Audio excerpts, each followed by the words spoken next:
Dan sesudah beberapa lama, datanglah firman Tuhan kepada Elia dalam tahun yang ketiga. Pergilah, perlihatkanlah dirimu kepada Ahab, sebab aku hendak memberi hujan ke atas muka bumi. Lalu pergilah Elia memperlihatkan diri kepada Ahab. Adapun kelaparan itu berat di Samaria. Sebab itu Ahab telah memanggil Obadya yang menjadi kepala istana. Obadya itu seorang yang sungguh-sungguh takut akan Tuhan. Karena pada waktu Isabel melenyapkan nabi-nabi Tuhan, Obadya mengambil 100 orang nabi, lalu menyembunyikan mereka 50-50 sekelompok dalam gua, dan mengurus makanan dan minuman mereka. Ahab berkata kepada Obadya, "Jelajahilah negeri ini, dan pergilah ke segala mata air dan ke semua sungai. Barangkali kita menemukan rumput, sehingga kita dapat menyelamatkan kuda dan bagal, dan tidak usah kita memotong seekor pun dari hewan itu." Lalu mereka membagi-bagi tanah itu untuk menjelajahinya. Ahab pergi seorang diri ke arah yang satu, dan Obadya pergi ke arah yang lain. Sedang Obadya di tengah jalan, ia bertemu dengan Elia. Setelah mengenali dia, ia sujud serta bertanya, "Engkaukah ini, hai Tuanku Elia?" Jawab Elia kepadanya, "Benar, pergilah, katakan kepada tuanmu, Elia ada." Tetapi jawab Obadya, "Apakah dosa yang telah kuperbuat? Maka engkau hendak menyerahkan hambamu ini kepada Ahab, supaya aku dibunuhnya.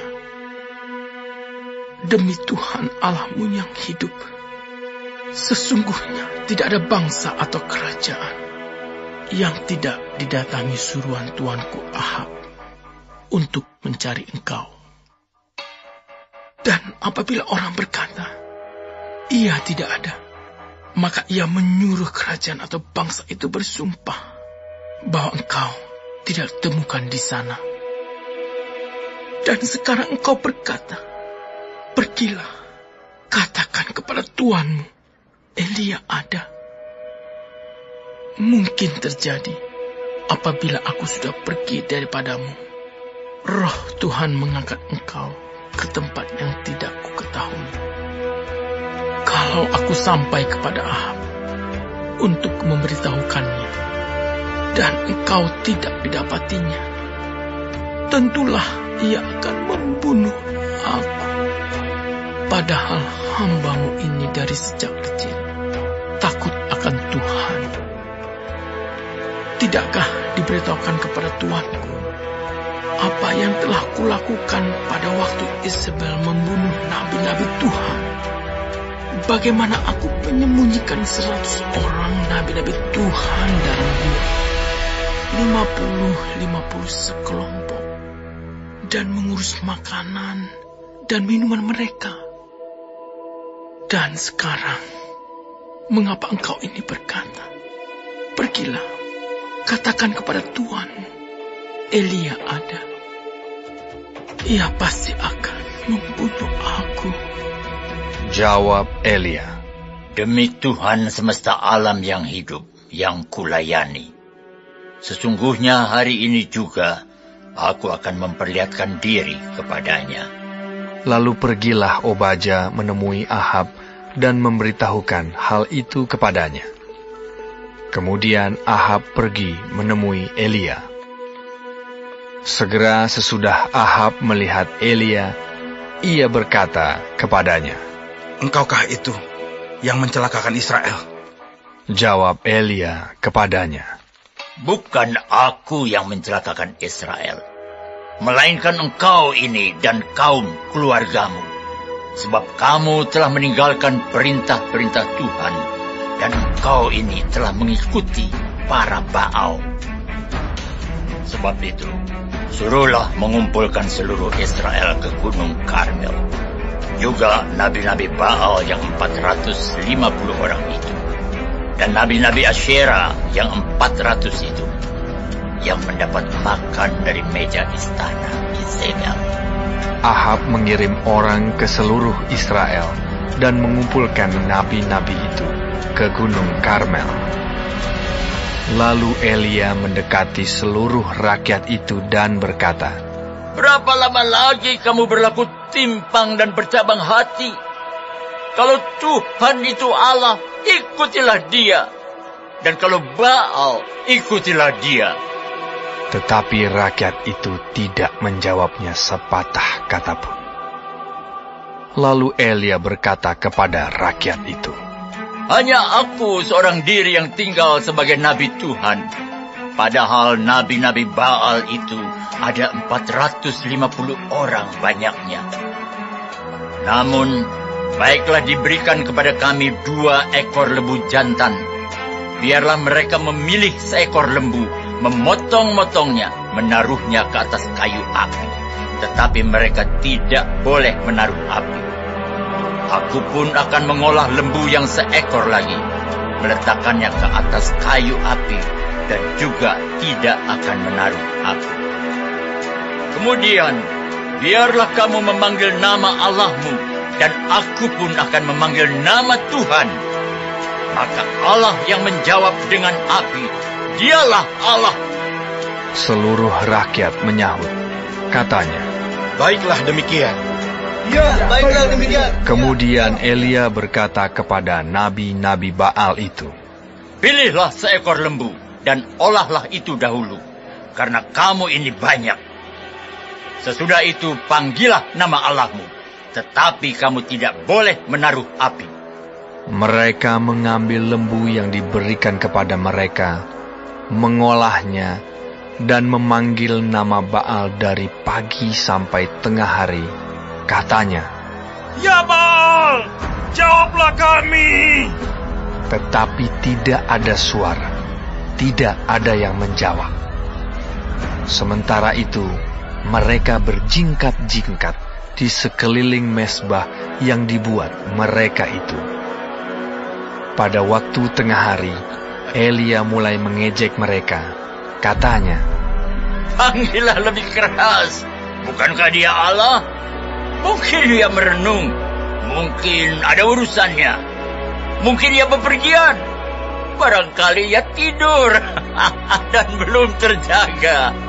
maka mereka memanggil lebih keras, serta menoreh-noreh dirinya dengan pedang dan tombak, seperti kebiasaan mereka, sehingga darah bercucuran dari tubuh mereka.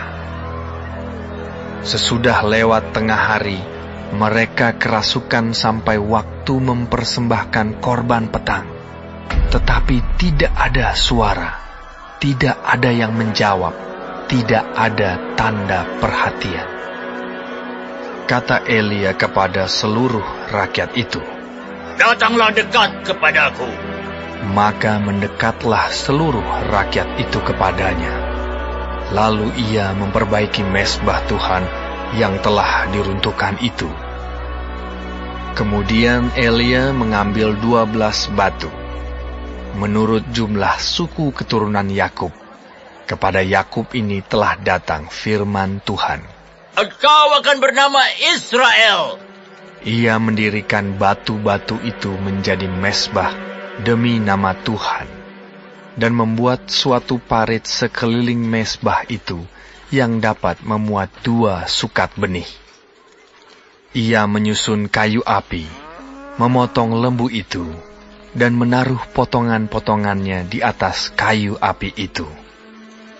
Sesudah itu, ia berkata, "Penuhilah 4 buyung dengan air, dan tuangkan ke atas korban bakaran dan ke atas kayu api itu." Kemudian katanya, "Buatlah begitu untuk kedua kalinya." dan mereka berbuat begitu untuk kedua kalinya. Kemudian katanya, "Buatlah begitu untuk ketiga kalinya." dan mereka berbuat begitu untuk ketiga kalinya, sehingga air mengalir sekeliling mesbah itu. bahkan parit itu pun penuh dengan air.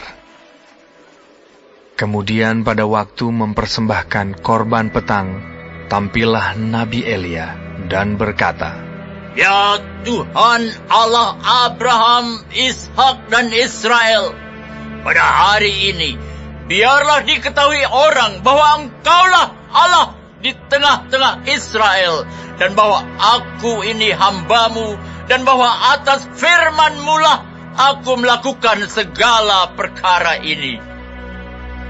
Jawablah aku, ya Tuhan, jawablah aku, supaya bangsa ini mengetahui bahwa Engkaulah Allah, ya Tuhan, dan Engkaulah yang membuat hati mereka tobat kembali."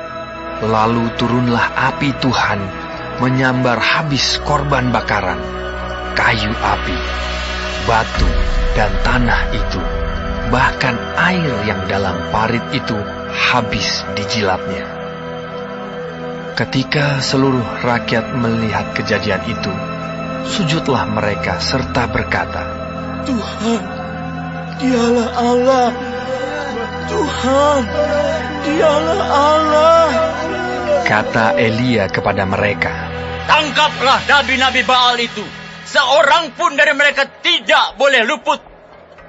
Setelah ditangkap, Elia membawa mereka ke sungai Kison dan menyembelih mereka di sana. Kemudian berkatalah Elia kepada Ahab, "Pergilah, makanlah dan minumlah, sebab bunyi derau hujan sudah kedengaran." Lalu Ahab pergi untuk makan dan minum. Tetapi Elia naik ke puncak gunung Karmel. Lalu ia membungkuk ke tanah dengan mukanya di antara kedua lututnya. Setelah itu, ia berkata kepada bujangnya, "Naiklah ke atas, lihatlah ke arah laut." Bujang itu naik ke atas. Ia melihat dan berkata, Tidak ada apa-apa. Kata Elia, "Pergilah sekali lagi." Demikianlah sampai 7 kali.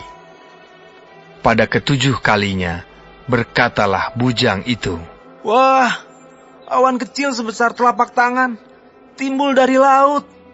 Lalu kata Elia, "Pergilah, katakan kepada Ahab, pasang keretamu dan turunlah. Jangan sampai engkau terhalang oleh hujan." Maka dalam sekejap mata, langit menjadi kelam oleh awan badai. Lalu turunlah hujan yang lebat. Ahab naik kereta, lalu pergi ke Yisrael. Tetapi kuasa Tuhan berlaku atas Elia. Ia mengikat pinggangnya dan berlari mendahului Ahab sampai ke jalan yang menuju Yisrael.